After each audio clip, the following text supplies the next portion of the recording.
अयोध्या कांड में वाल्मीकि जी बता रहे हैं कि अयोध्या नरेश दशरथ जी को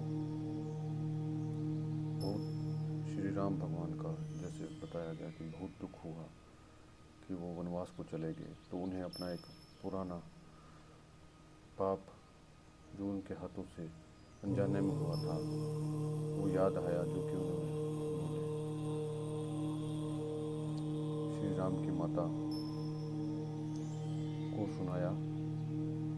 तो उन्होंने उसमें बताया कि जब श्रवण कुमार की मृत्यु हुई और वो उनके माता पिता के पास गए, तो माता पिता ने अपने पुत्र के दुख में दुखी होकर वहाँ पे किस प्रकार अपने प्राण त्याग दिए और महाराज दशरथ को एक भयानक श्राप दे दिया कि उन्हें भी वैसी ही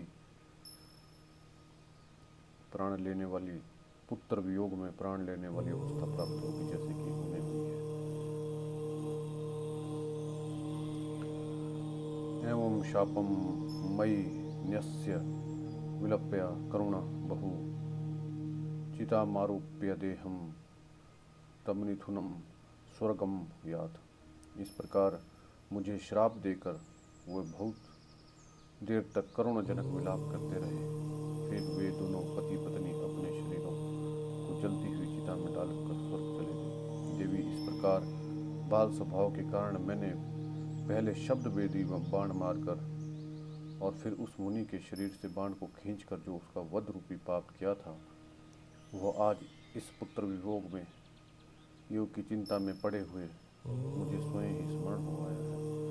देवी, अपथ्य वस्तुओं के साथ अनरस ग्रहण कर लेने पर जैसे शरीर में रोग पैदा होता है, उसी प्रकार यह उस पाप कर्म का फल उपस्थित हुआ है। अतः कल्याणी, उन उदार महात्मा का श्राप रूपी वचन इस समय मेरे पास फल देने के लिए आ गया है। ऐसा कह हुए वो बाल मृत्यु के भय से त्रस्त हो अपनी पत्नी से रोते हुए बोले, कौशल्य, अब मैं पुत्र शोक से अपने प्राणों का त्याग करूंगा। इस समय मैं तुम्हें अपनी आंखों से देख नहीं पाता हूँ, तुम मेरा स्पर्श करो। जो मनुष्य यमलोक में जाने वाले होते हैं वे अपने बांधव जनों को नहीं देख पाते। यदि श्री राम आकर एक बार मेरा स्पर्श करें अथवा यह धन वैभव युवराज पद स्वीकार कर लें, तो मेरा विश्वास है कि मैं जी सकता हूँ। देवी, मैंने श्री राम के साथ जो बर्ताव किया है वह मेरे योग्य नहीं था, परंतु श्री राम ने मेरे साथ जो व्यवहार किया वह सर्वथा उन्हीं के योग्य है। कौन बुद्धिमान पुरुष इस भूतल पे अपने दुराचारी पुत्र को भी परित्याग कर सकता है? और एक मैं हूँ जिसने अपने धर्मात्मा पुत्र को ही त्याग दिया। तथा कौन सा ऐसा पुत्र है जिसे घर से निकाल दिया जाए और वह पिता को कोसे तक नहीं? परंतु श्री राम चुपचाप चले गए, उन्होंने मेरे विरुद्ध एक भी शब्द नहीं कहा। कौशल्य, अब मेरी आंखें तुम्हें नहीं देख पाती हैं, स्मरण शक्ति भी विलुप्त हो रही है। उधर देखो, ये यमराज के दूत मुझे यहाँ से ले जाने के लिए उतावले हो उठे। इससे बढ़कर दुख मेरे लिए और क्या हो सकता है? मैं प्राणांत के समय सत्य पराक्रमी धर्मज्ञ राम का दर्शन नहीं कर पा रहा हूँ, जिनकी समता करने वाला संसार में दूसरा कोई नहीं है। उन प्रिय पुत्र श्री राम के ना देखने का शोक में मैं प्राणों को उस तरह सुखाए डाला है जैसे धूप थोड़े से जल को शीघ्र ही सुखा देती है। वे मनुष्य नहीं देवता हैं जो आपके 15वें वर्ष वन से लौटने पर श्री राम का सुंदर मनोहर कुंडलों से अलंकृत मुंह देखेंगे, जो कमल के समान नेत्र, सुंदर भवें, स्वच्छ दांत और मनोहर नासिका से सुशोभित श्री राम के चंद्रोपम मुख का दर्शन करेंगे, वे धन्य हैं। जो मेरे श्री राम के शरचंद्र सदृश्य मनोहर और प्रफुल्ल कमल के समान सुवासित मुख का दर्शन करेंगे, वे धन्य हैं। जैसे मूढ़ता आदि अवस्थाओं को त्याग कर अपने उच्च मार्ग में स्थित शुक्र का दर्शन करके लोग सुखी होते हैं, उसी प्रकार वनवास की अवधि पूरी करके पुनः अयोध्या लौट आए हुए श्री राम को जो लोग देखेंगे वो ही सुखी होंगे। कौशल्य, मेरे चित्त पर मोह छा रहा है, हृदय विदीर्ण ऐसा हो रहा है। इंद्रियों के संयोग होने पर मुझे शब्द, स्पर्श और रस विषयों का अनुभव नहीं होता है। जैसे तेल समाप्त हो जाने पर दीपक की अरुण प्रभा विलीन हो जाती है, उसी प्रकार चेतना के नष्ट होने से मेरी सारी इंद्रियां नष्ट हो गई हैं। जिस प्रकार नदी का वेग अपने ही वेग को काट गिराता है, उसी प्रकार मेरा अपना ही उत्पन्न किया हुआ शोक मुझे वेगपूर्ण, अनाथ और अचेत किए दे रहा है। हाँ महाबाहो रघुनंदन, हाँ मेरे कष्टों को दूर करने वाले श्री राम, हाँ पिता के प्रिय पुत्र, हाँ मेरे नाथ, हाँ मेरा बेटे तुम कहाँ चले गए। हाँ कौशल्य, अब मुझे कुछ नहीं दिखाई देता। हाँ तपस्विनी सुमित्रे, अब मैं इस लोक से जा रहा हूँ। हाँ मेरी शत्रु क्रूर कुलांगार के गई, तेरी कुटिल इच्छा पूरी हुई।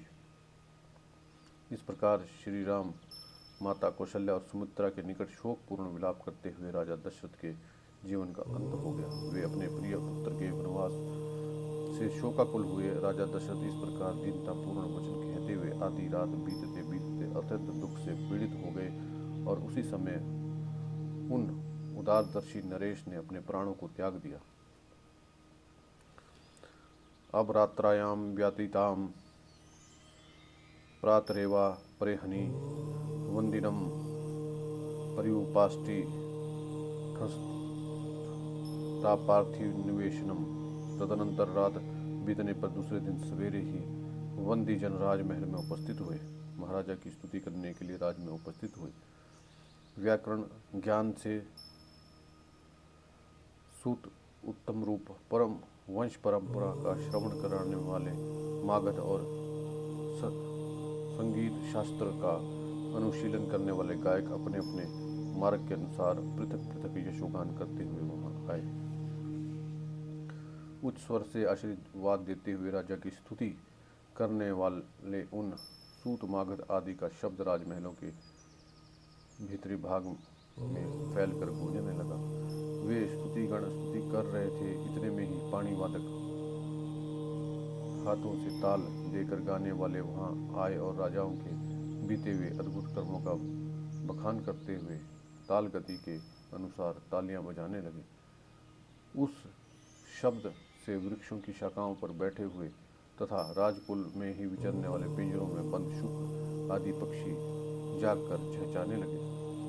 शुक आदि पक्षियों तथा ब्राह्मणों के मुख से निकले हुए पवित्र शब्द, वीणाओं के मधुर नाद और गाथाओं के आशीर्वाद युक्त गान से सारा भवन गूंज उठा। तदनंतर सदाचारी परिचर्या कुल सेवक, जिसमें स्त्रियां और खोजों की संख्या अधिक थी, पहले की भांति उस दिन भी राजभवन में उपस्थित हुए। स्नान विधि की ज्ञाता भृत्यजन विधि पूर्वक सोने के घड़ों में चंदन मिश्रित जल लेकर ठीक समय पर आए। पवित्र आचार विचार वाली स्त्रियां, जिसमें कुमार कन्याओं की संख्या अधिक थी, मंगल के लिए स्पर्श करने योग्य गौ आदि, पीने योग्य गंगा जल आदि तथा अन्य उपकरण, दर्पण, आभूषण, वस्त्र लेकर आए। प्रातःकाल राजाओं के मंगल के लिए जो जो वस्तुएं लाई जाती है उनका नाम आभिहारिक है, वहाँ लाई गई तथा सारी आभिहारिक सामग्री समस्त शुभ लक्षणों से संपन्न, विधि के अनुरूप, आदर और प्रशंसा के योग्य, उत्तम गुणों से युक्त, शोभायमान थी। सूर्योदय होने तक राजा की सेवा के लिए उत्सुक हुआ सारा परिवार वर्ग वहां आकर खड़ा हो गया। जब उस समय तक राजा बाहर नहीं निकले, तब सबके मन में शंका हो गई कि महाराज के न आने का क्या कारण हो सकता है। तदनंतर जो कौशल नरेश दशरथ के समीप रहने वाली स्त्रियां थी, वे उनकी शैया के पास जाकर अपने स्वामी को जगाने लगी। वे स्त्रियां उनका स्पर्श आदि करने के योग्य थी, अतः विनीत भाव से युक्तिपूर्वक उनकी शैया का स्पर्श किया। स्पर्श करने पर भी वह जीवन का कोई चिन्ह नहीं पा सकी। सोए हुए पुरुष की स्थिति होती है, उसी को वे स्त्रियां अच्छी प्रकार जानती थी, अतः उन्हें हृदय और हाथ के मूल भाग में चलने वाली नाड़ियों को भी की परीक्षा की, किंतु वहाँ कोई चेष्टा प्रतीत नहीं हुई। तो वे कांप उठी। उनके मन में राजा के प्राणों के निकल जाने की आशंका हो गई। वे जल के प्रभाव के सम्मुख पड़े हुए तिनकों के अग्रभार की भांति कांपती हुई सी प्रतीत होने लगी। संशय में पड़ी हुई उन स्त्रियों को राजा की ओर देखकर उनकी मृत्यु के विषय में जो शंका हुई थी उसका उस समय उन्हें पूरा निश्चय हो गया। उत्तर शोक से आक्रांत हुई कौशल्या और सुमित्रा उस समय मरी हुई के समान सो गई थी। उस समय तक उनकी नींद नहीं खुल पाई थी।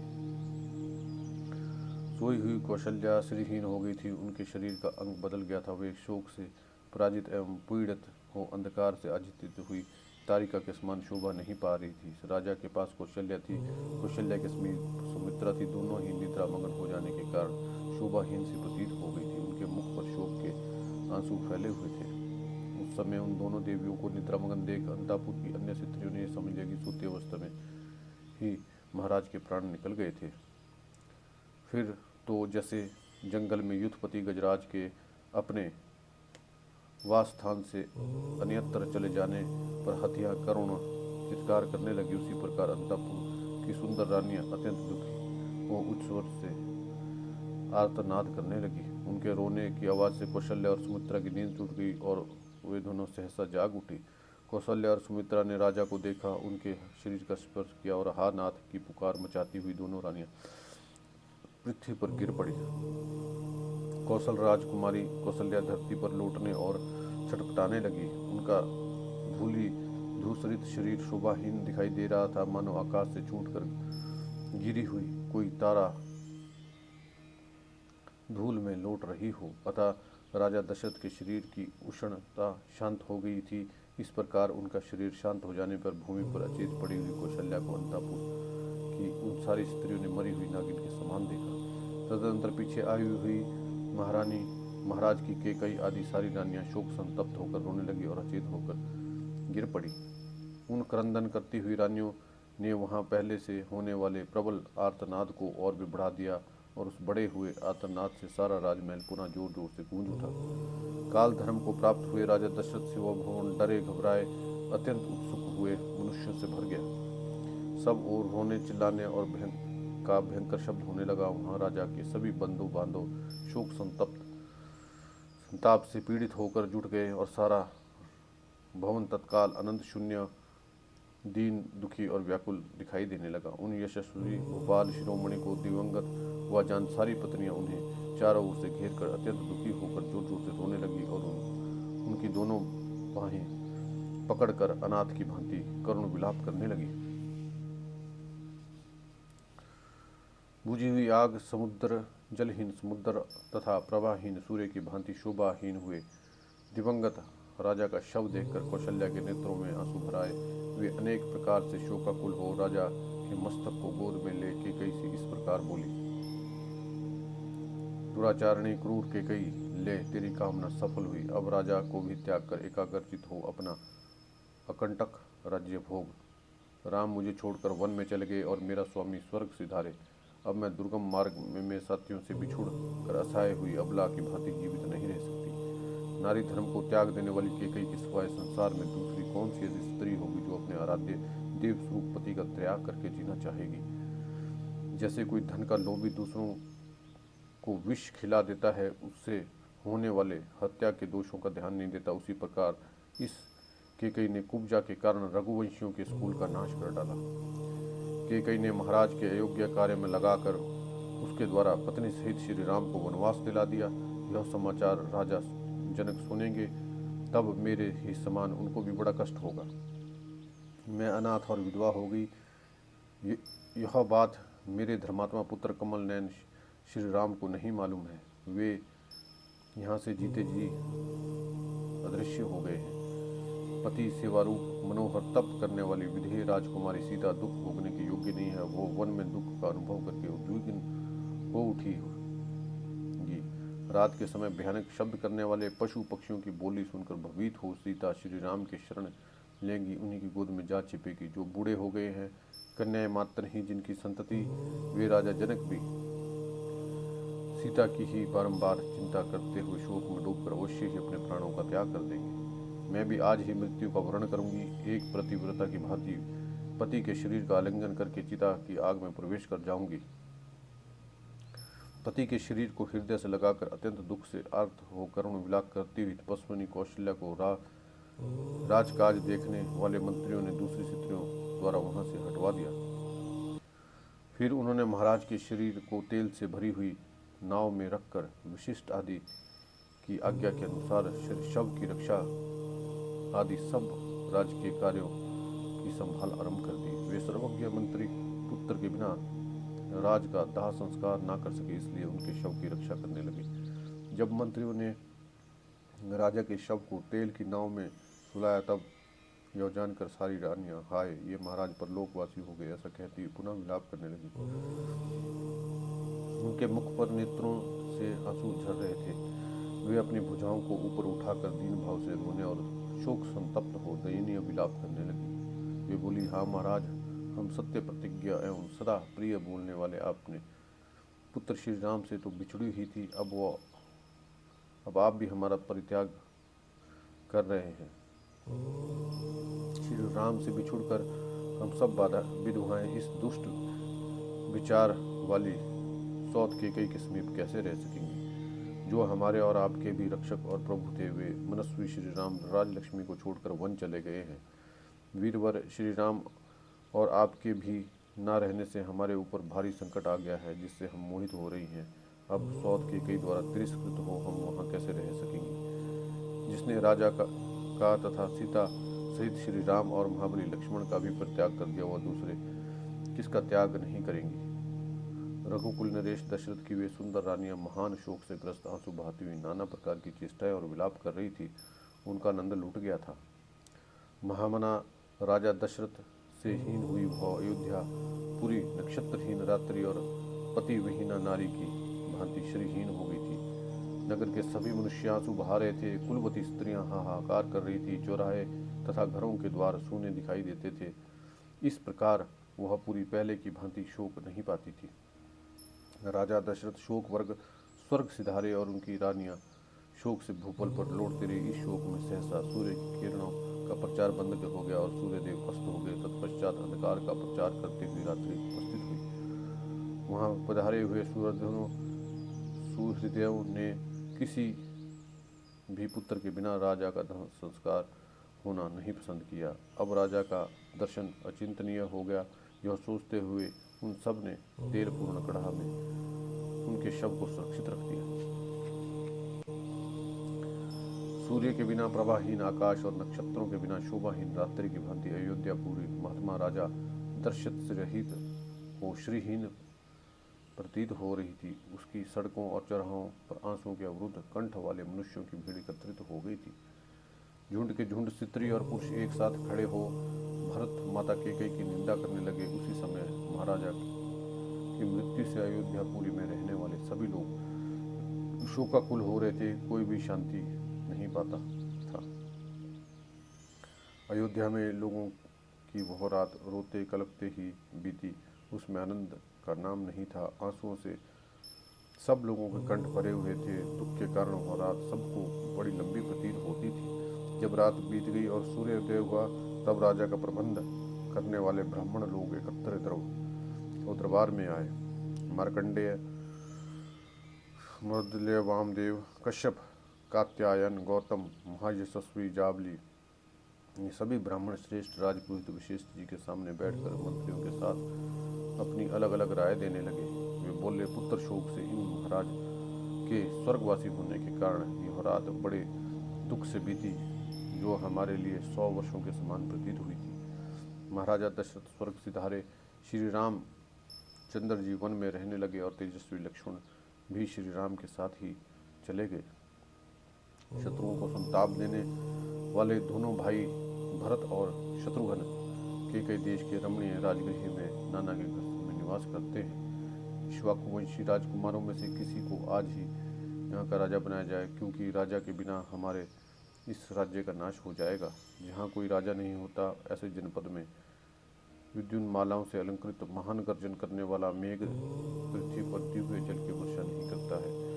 जिस जनपद में कोई राजा नहीं, वहाँ खेतों में मुट्ठे बीज नहीं बिखेरे जाते। राजा से रहित देश में पुत्र पिता और स्त्री पति के वश में नहीं रहती। राजहीन देश में अपना धन नहीं होता।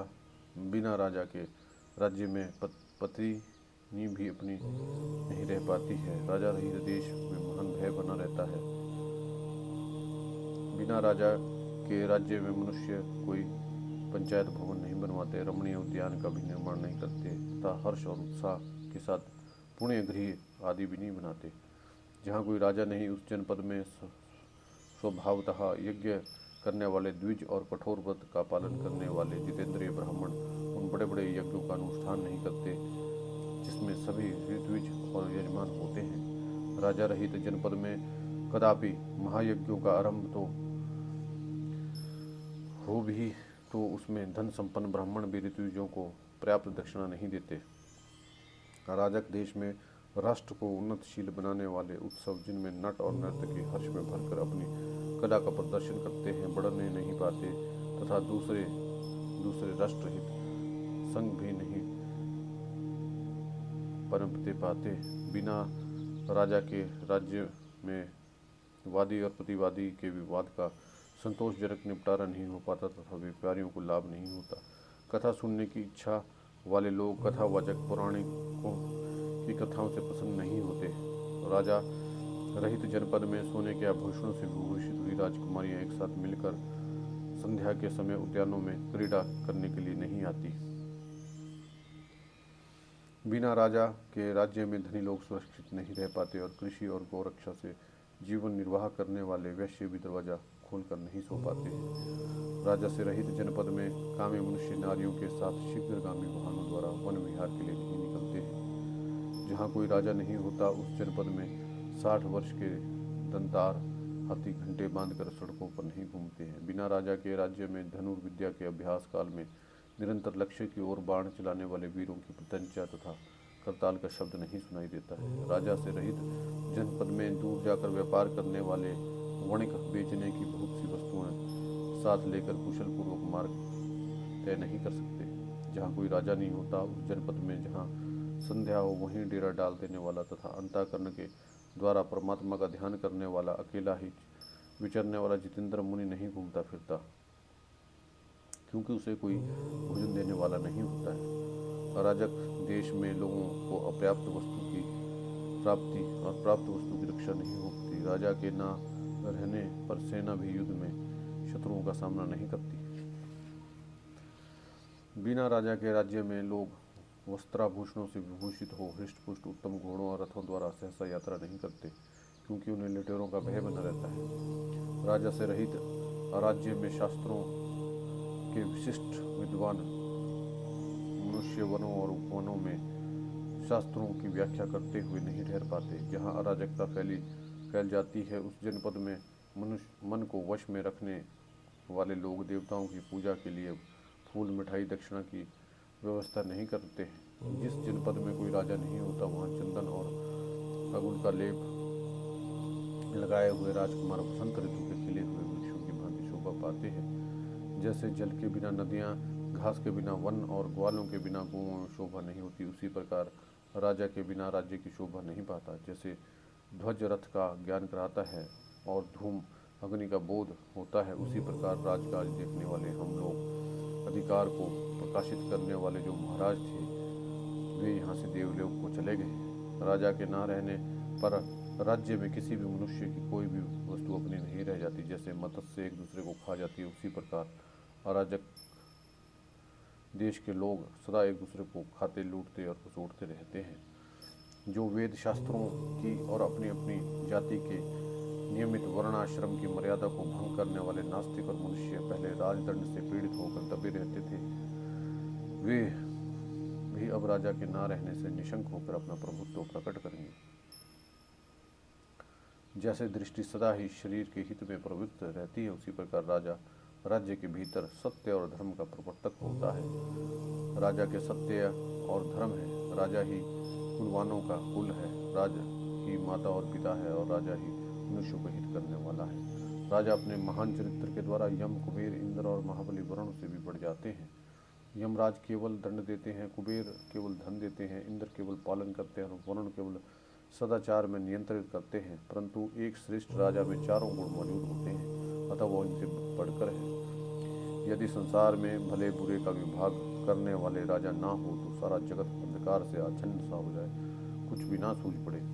विशिष्ट जी जैसा उमड़ता हुआ समुद्र अपनी तटभूमि में पहुंचकर उससे आगे नहीं बढ़ता, उसी प्रकार हम सब लोग महाराजा के जीवन काल में केवल आपकी ही बात का उल्लंघन नहीं करते।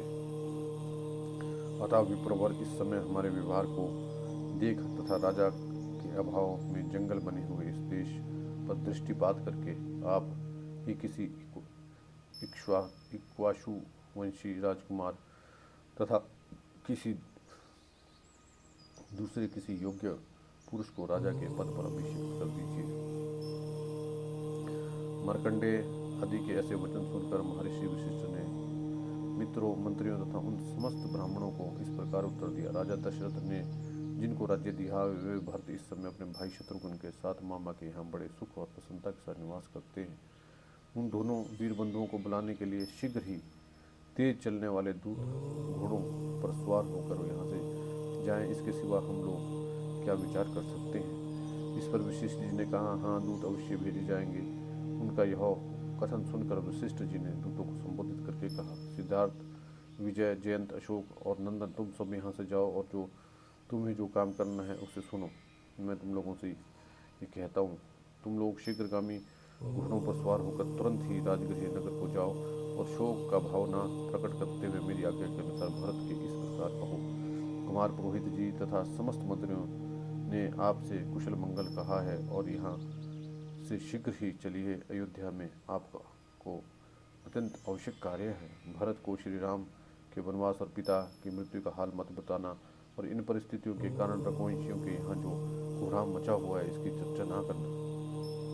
केकई राज तथा भरत को भेंट देने के लिए रेशमी वस्त्र तथा उत्तम आभूषण तुम लोग यहाँ से शीघ्र चल दो। केकई देश के जाने वाले दूत रास्ते का खर्च ले अश्वों पर सवार होकर अपने अपने घर को गए। तदनंतर यात्रा संबंधी शेष तैयारी पूरी करके वशिष्ठ जी की आज्ञा लेके सभी दूत तुरंत वहां से उपस्थित हो गए। अपरताल नामक पर्वत के अंतिम छोर अर्थात दक्षिण भाग और प्रलम गिरी के उत्तर भाग में दोनों पर्वतों के बीच से बहने वाली मालिनी नदी के तट पर होते हुए वे दूत आगे बढ़े। हस्तिनापुर में गंगा को पार करते हुए पश्चिम की ओर गए तथा पातांजल देश में पहुंचकर कुंजाचल प्रदेश के बीच होते हुए आगे बढ़े। मार्ग में सुंदर फूलों से सुशोभित सरोवरों तथा निर्मल जल वाली नदियों का दर्शन करते हुए वे दूत कार्यवश तीव्र गति से आगे बढ़े। तदनंतर वे स्वच्छ जल से सुशोभित पानी से भरी हुई और भांति भांति के पक्षियों से सेवित दिव्य नदी शरदंडा के तट पर पहुंचकर उसे वेगपूर्वक लांग गए। शरदंडा के पश्चिम तट पर एक दिव्य वृक्ष था जिस पर किसी देवता का आवास था, इसलिए वहां से जो याचना की जाती थी वह सफल होती थी, अतः उसका नाम सत्योपाचन हो गया था। उस वंदनीय वृक्ष के निकट पहुंचकर दूतों ने उसकी परिक्रमा की और वहां से आगे चलकर कुलिंगा नामक पुरी में प्रवेश किया। वहां से तेजोभिभवन नामक गांव को पार करते हुए अबिकाल नामक गांव में पहुंचे। वहीं से आगे बढ़ने पर राजा दशरथ के पितामहों द्वारा सेवित पुण्य सलीला इक्षुमती नदी को पार किया। वहां केवल अंजलि भर जल पीकर तपस्या करने वाले वेदों के पारगामी ब्राह्मणों का दर्शन करते हुए वे दूर ब्राह्मिक देश के मध्य भाग में स्थित सुदामा नामक पर्वत के पास जा पहुंचे।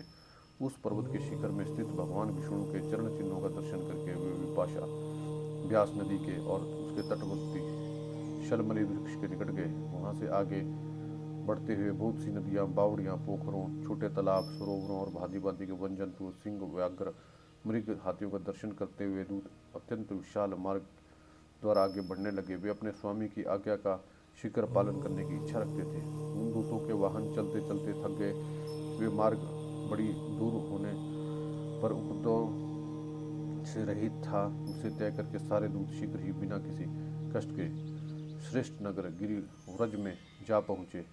अपने स्वामी आज्ञा देने वाले वशिष्ठ का प्रिय और प्रजा वर्ग की रक्षा करने तथा महाराज दशरथ के वंश परंपरागत राज्य को भरत जी से स्वीकार कराने के लिए सदा तत्पर हुए वे दूत बड़ी उतावली के साथ चलकर रात में ही उस नगर में जा पहुँचे। जय श्री राम।